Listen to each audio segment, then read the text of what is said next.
Hello, it's that time of the week again. You are listening to the Mets in the UK podcast, your home for Mets content in the UK. You can catch us every Tuesday on Spotify, YouTube, and all good podcast hosts.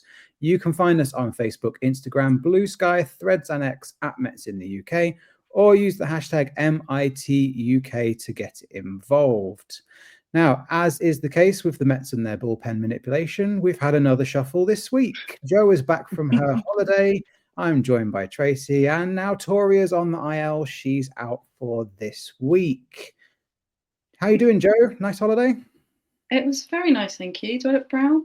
It wasn't as much sunshine as home, but I had a good time and I relaxed and I watched a bit of baseball over there. Amazing. Didn't meet any fellow baseball fans, but I don't think there were many where I went. You scared them all off, remember? I probably did. I was swearing a little bit on the balcony when I was watching the game. Yeah, it's been that kind of week. And how are you doing, Tracey? You good? Yes, I am all good, thank you. How about you? I am good. The excitement is real. This time next week, I will be in New York, hopefully watching better Mets games. Winning baseball. Yes. Even then, if they lose, I don't care. I'll be there. Like, it's all good. Not to no Tom. Yeah. Well, you guys can fight over who's hosting next week. I know it'll be a battle for who wants to host in my rock, absence. paper, scissors it is. Yes. Yes. Good luck with that. Okay. Speaking of good luck, yeah, what a rotten luck week it's been for our Mets. Since we spoke to you all last week, the Mets actually took the series against the Pirates 2-1. Beatty hit a home run, followed by a shutout in the third game. We saw an appearance in Game 3 from the Rally Raccoon in the seventh inning. Turns out there was a raccoon at Citi Fields. Jeff or Lindor was right. There was a raccoon. Unfortunately, the raccoon didn't do the business. Mets got shut out, but still took the series. We then went across town for the Subway Series, losing that 2-1. The less that's said about that, the better. And Game 1 against the Red Sox at Fenway, we lost that one as well. So Mets are 2-4 on the week. Mets have scored just 10 runs in their last 6 games and have lost first place to the Phillies, as if it couldn't have been any worse. It's been a week with lots of Juan Soto discourse, which, quite frankly, I think we've all had enough of. I don't care how he gets to games. I don't care whether his family's there. I don't care whether he runs fast enough to first. Just let the man play. We're like, a few months into a 15-year contract. I'm not going to judge him now. It's way too soon. Let's just let the man play baseball and he'll adjust. That's all I'm going to say. I'm not going to go any further on it. Otherwise, this could be a very long episode. I had a whole monologue planned as well. Oh, did you? Go on then, Jo. We'll start with you, Jo. Go on. Your thoughts. We should get T-shirts with "Let the Man Play" on it anyway, I think. Ooh. What do you reckon? Merch idea. Do you know? And also, do you not think the Pirates series seems like an age ago after all that Yankees stuff? Yes. It just seems like months ago. Yeah. It was just the Yankees thing was such a circus. Yes. Didn't enjoy it. Three-ring circus, yeah. Lots of clowns on show in the crowd. The clowns on the crowd made it onto Sky Sports News. I don't know if any of you saw that. They were talking about the Yankees fans turning their back on Soto. It made an appearance on Sky Sports. So that's how you know it's serious, when baseball makes its way onto Sky Sports. The funny thing is, you just know how much it makes them angry, the fact that they're so annoyed about it, which is quite sweet in itself. Yeah. Very bitter. Very, very bitter. Yeah. Very, very bitter. And it was rather hilarious when he tipped his cap to his first at-bat. And he was like, yeah, I'm here. Yeah, I'm not with you guys anymore. But like Tor said, it was like he was with them for a season. What's all the animosity about?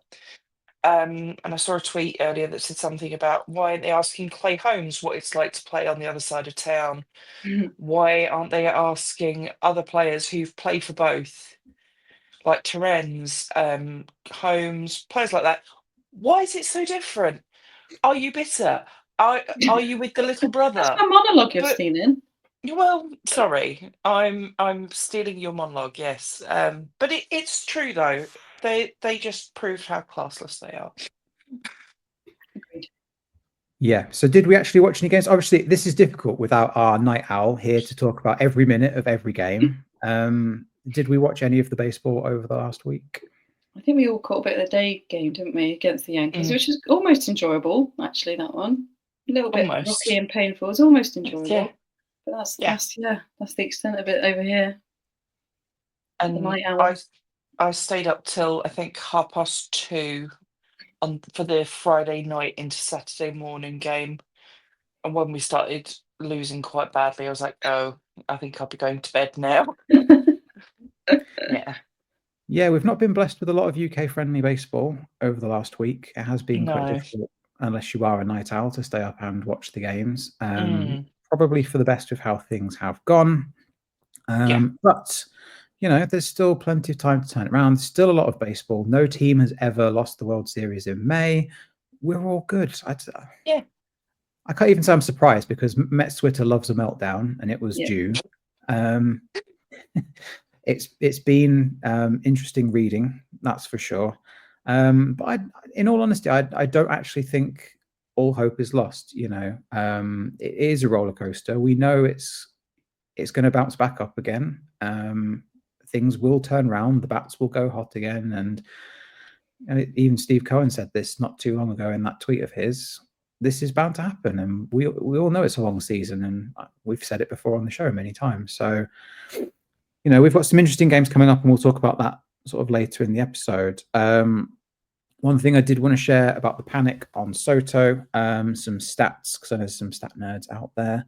If you look at Soto stats, the hard hits over his career, 51% of them are rated as hard hits. This year it's 55%. So he's actually hitting the ball harder than he has done in his career. His expected average in 2024 with the Yankees was 0.316. His expected average this year is 0.310. So like fraction of a dip on that one. His expected weighted on base average was 0.462 last year, 0.435 this year. So again, we're talking about fractions here.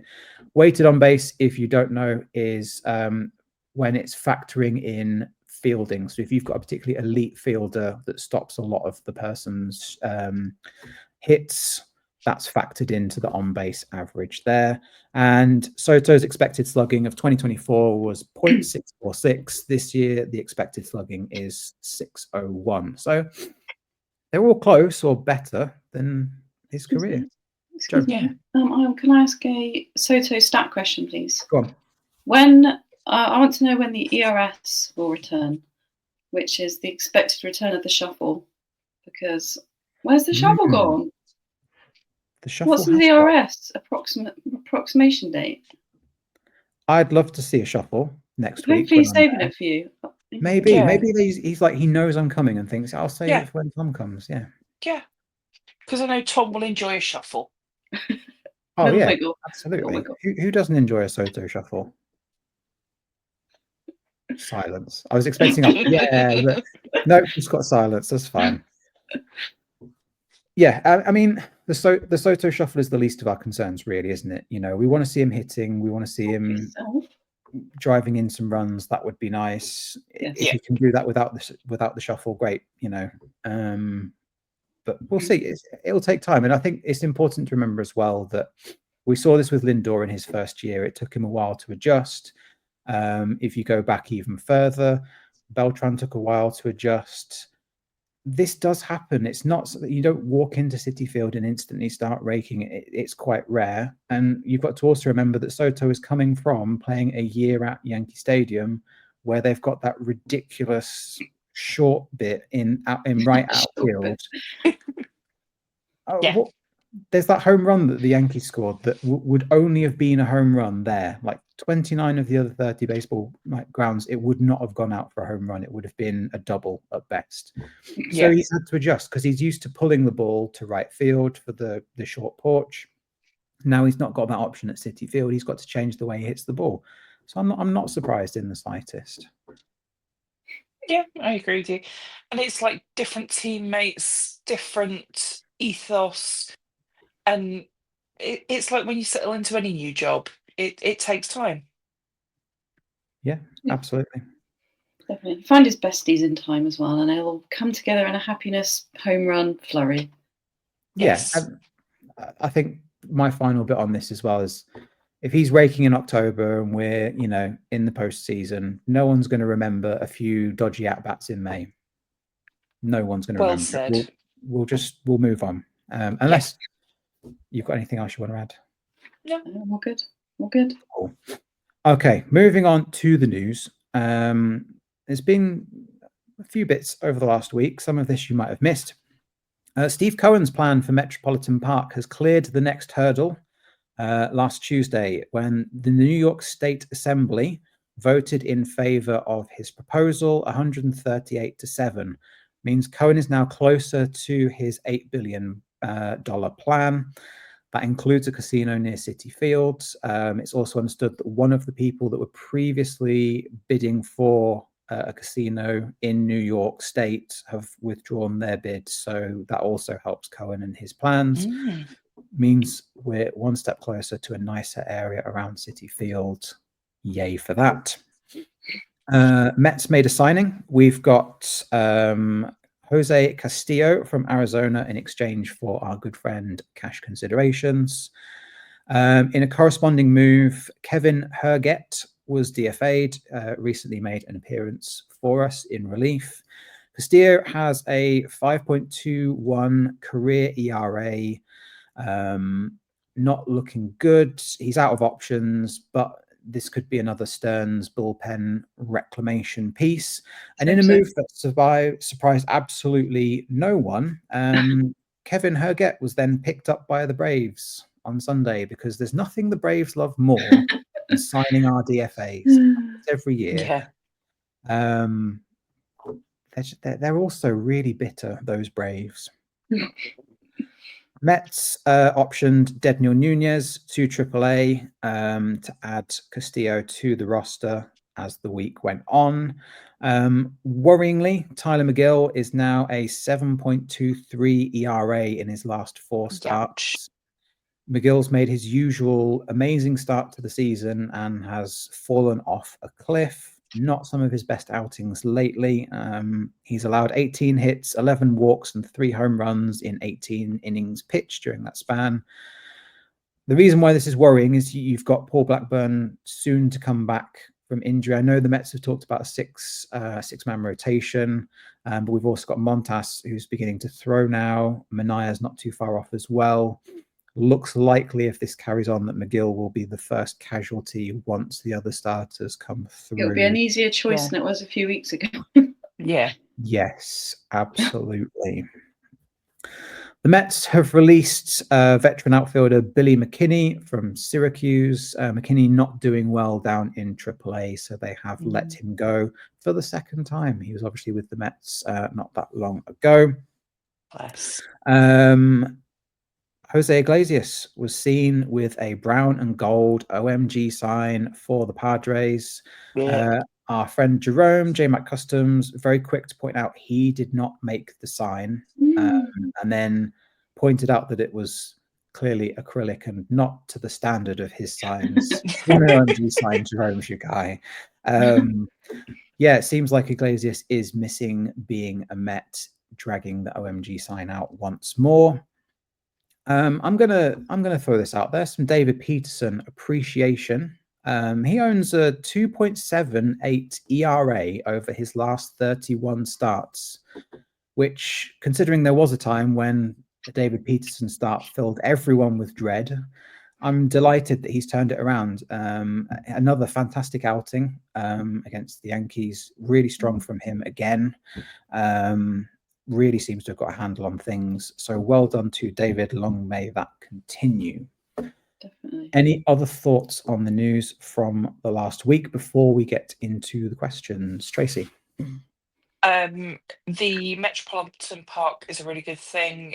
Obviously, progress has already started with the football/soccer stadium, depending which side of the pond you're on. And the gentrification of the area has started. A lot of the old breaker yards have gone. which hopefully is a good thing for residents not having to put up with that kind of thing, and bringing more jobs, because Cohen has said in the past that he wants it to be a 365 days a year destination, not just baseball season. So those that are employed during the baseball season, like some of our friends, like Anthony and people like that, they could get extra jobs in the winter if they wanted to, working at the other places, which has got to be a good thing, bringing more money to the area. With regards to Peterson, long, like you say, long may it continue. And the Iglesias thing, I don't know. It just, like you say, it feels like he's missing the Mets. And by the way, quick promo: if you want to catch some behind the scenes info about the OMG sign, about things like that, we do have a guest pod with Jerome from JMac Customs. Yeah, I like that. Good plug. Then. So Well done. you can catch that in our guest series playlist. Yes, check out the playlist on YouTube for all of our guest pods. Jo, any thoughts on the news? Well, we haven't got David Peterson on any pods yet, but that might come in the future possibly. But like you said, it's good to see him pitching well. And one thing he seems to have overcome compared to McGill, he's consistent now, isn't he? Because like you say, before you didn't quite know what you were going to get, and now you just know you're going to get a decent start, and then most of them turn into good starts anyway. And whereas McGill just fallen off that cliff again. And it takes until the postseason to pick himself back up and have a few good games then, normally. So, yeah, we'll see. It's under threat, isn't he, now? Does make me fear for his future with the team, because, like you say, it's not the first time, unless he wants to join the bullpen like Abuto on a more permanent basis, whether he's willing to do that to stay with the Mets. He's just good when he's good, isn't he? But he just can't keep it going. Yeah. It's the consistency as well, like you say, and when it falls apart, it's pretty spectacular. Yes. Yeah. Okay, so before we move on to the questions, as always, don't forget to like, subscribe, and share if you are enjoying the pod. Shout out to all of our regular listeners. We see you. We appreciate you all very much. We asked, as is always the case, on a Monday, any questions. We've had one from Mets Fix, who says, should Beatty be third baseman over Vientos? Jo, what do you think? Oh, this question is one of those questions you could ask it a million times, and every single time, depending on the point of the season, you'd be like, this Vientos, Beatty, Vientos, Beatty. Moment is Beatty for me, just because of the consistency of his defense. And he's hitting the ball again now, so then it will change. It's going to change again in a few weeks, probably. So, on current form, Beatty is short and sweet answer. Okay, Tracy. Don't let this shock you, but I've actually done some research into this. Ooh, okay. Yeah, I got some stats. So the fielding percentage for Vientos this year is 935 out of 1,000, and for Beatty it's 988. So on that alone, I'm saying Beatty. And Vientos, when he goes up to the plate, he just looks a bit lost at the moment, a lot of the time. And I don't know whether that's a mental thing, whether it's something not quite right with his position in the batter's box or what, but he just doesn't look like he has done in previous seasons when he's been sort of really up for it at the plate. He just doesn't seem like that at the moment. So yeah, I would go currently, like Jo says, that can change day to day, minute to minute, but currently I'd say Beatty. Yeah, I'm going to make that 3 for 3. We've seen some really great plays from him. It's unsurprising, really. He struggled at second base, a position that he's not as familiar with. They've put him back onto third base, and he's doing well. Like you said, the bat was there. That home run, as Jo said, against the Pirates seems like a lifetime ago. But he is doing well on all accounts. He seems to be giving it way more of a go this time than he has done previously in his yo-yo sort of up and down between AAA and the majors.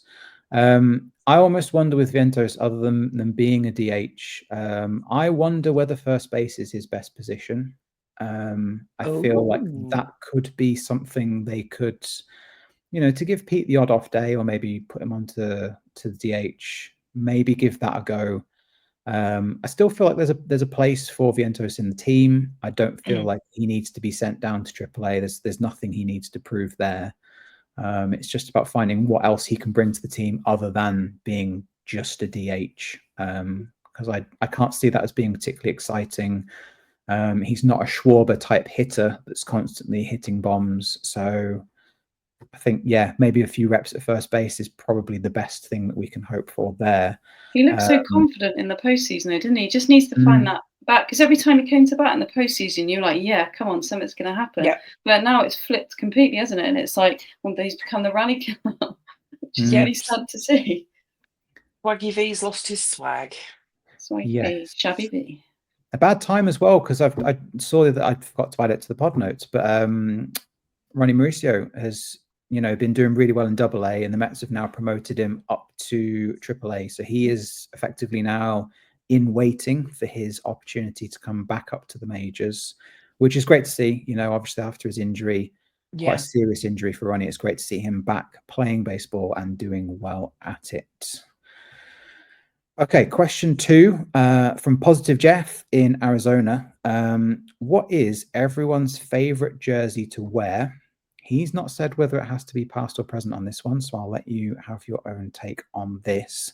When you wear it, have you ever gotten a "Let's Go Mets" from a random stranger? Tracy. Current favorite is probably my blue and orange Mets from a couple of years ago. Of the ones that I own, I also like the 2007 black original Mets jersey, but I do want the new blue jersey. Looks absolutely awesome on. Maybe a present to myself in July when I go. And yes, I've had several Let's Go Mets from randomers. A few years ago, walking through JFK Airport, I was put in one of the fast track lanes because the TSA agent saw I was wearing a Mets cap. It's like, yeah, you've got taste. You can go in this line. Okay, thank you. Nice. How about you, Jo? I would say my favourite is probably the 86 one they brought back a few years ago, and I've got the Cespedes one of that, which I don't think I've got any. No one shouted at me in that baseball related shout at me in this country, but when I wore it in Boston, because it was obviously the star they wore when in those Boston games back in '86, I got some quite fun remarks.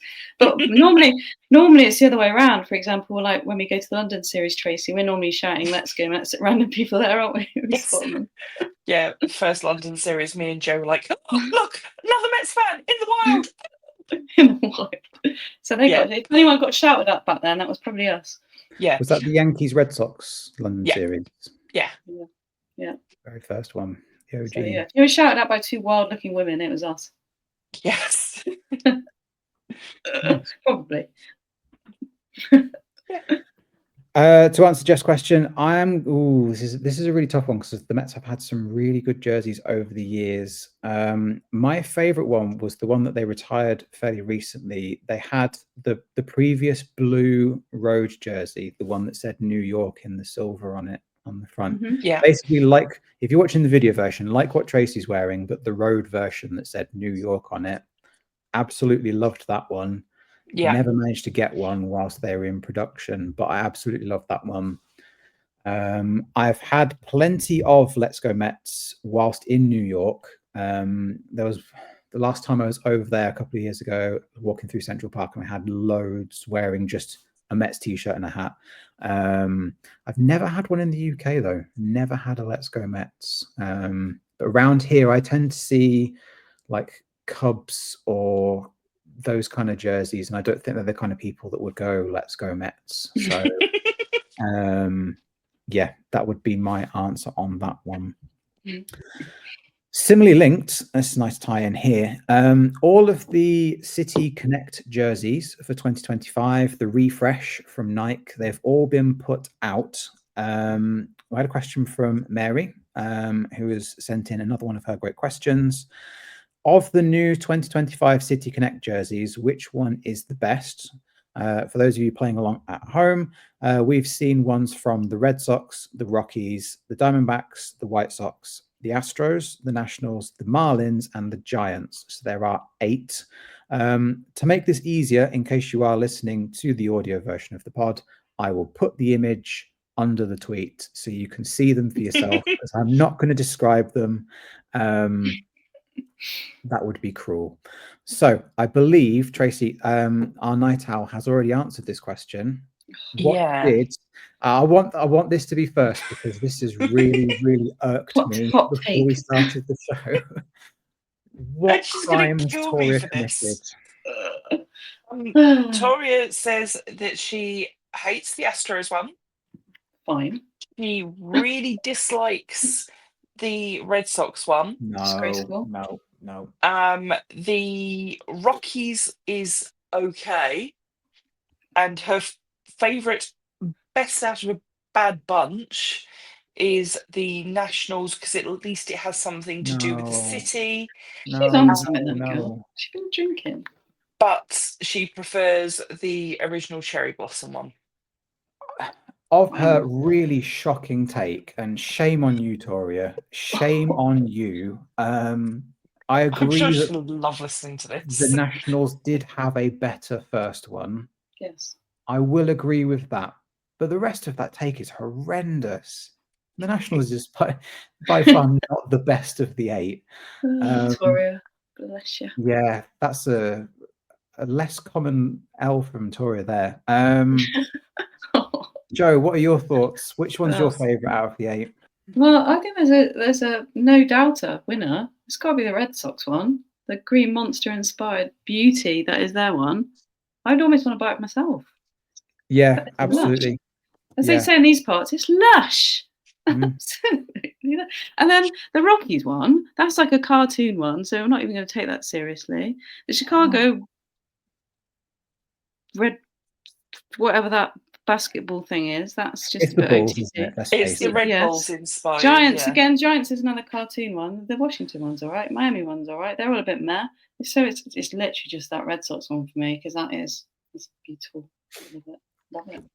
I will agree. The Red Sox have absolutely knocked it out of the park again, because the first one was pretty good, but this one, the yellow one, is fantastic. Tracy? I will prepare myself for the hate that I'm about to receive. My favourite is probably the Miami Marlins one, because it's like a throwback to their original colours. But they all just feel really lazy to me this year. Apart from the Red Sox. I mean, in the past, none of them have really gone wow to me. You love the Padres one. You love the Padres one. It's your favorite. Sorry, other than the Padres one, yeah, obviously. But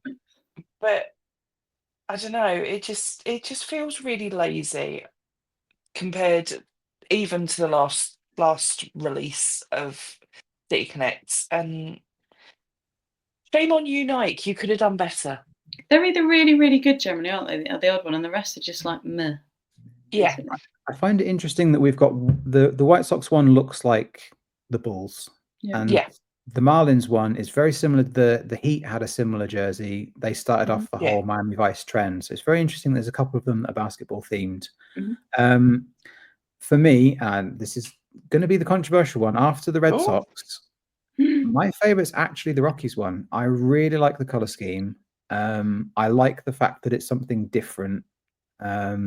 It has a nice look to it, and I like the fact they actually went for white trousers with it rather than some sort of abomination to go with that. Can you imagine them in pink trousers to match the piping? Yeah. That'd be amazing. Yeah. And the Diamondbacks, again, theirs was good first time, but this time it's just as good. It's nice they've brought Serpientes back as well. But for me, it's the Rockies that take the win after the Red Sox. The Red Sox are clear in their own category. Okay. Rockies would be my other choice. I'd actually wear the Rockies one if I, right. Let's see if we can find one on, I don't know, That would some really bring out the colour in your eyes, wouldn't it? Yeah, Bring out the colour in his eyes. Yeah. Thanks, Joe. What do you think? We will, like I said, we will attach this to the tweet so you can make your own informed decisions. Let us know in the comments which one of the 8 City Connect jerseys do you think is the best. What is your favorite jersey to wear that's Mets? And what are your thoughts on Beatty or Vientos at third base? Let us know down below in the comments. We'll retweet all of the ones that respond. All that leaves us to do is to look at the week ahead. So coming up, we've got a couple of games against the Red Sox to finish that series. We've then got 3 games at home to the Dodgers, who are on a horrific losing streak at the moment by their standards. Long may it continue. If it can just continue this weekend, I'd really appreciate that.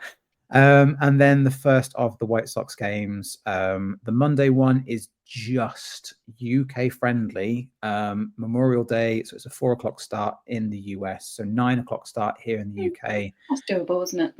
But the forecast Bank holiday is not Monday. looking good. It's currently forecast to shower and rain on the Monday, so that one might just push it past being UK friendly, unfortunately. Sorry to be the bearer of bad news. There's a long way to go until then. I'm sure it'll change. Oh, yeah. I'm hoping it's going to blow over, but at the moment, just in case. So we've got 6 games. I will be in attendance 2 of those. I should be at the Sunday one for the Dodgers and the White Sox one on the Monday. I am staying out of predictions because I want nothing to. I don't want to curse my time at Citi Field, so it's just on you this week. No pressure. No pressure. 6 games coming up. Joe, what are your thoughts? I think we need to get through this road trip. So I think we'll split the next 2 with the Red Sox. Back to home comforts. I think the Dodgers will come good again just because they're annoying like that. So I reckon we'll squeak a cheeky little 2-1 series win. White Sox, just because you're going to be there, they're going to win for you.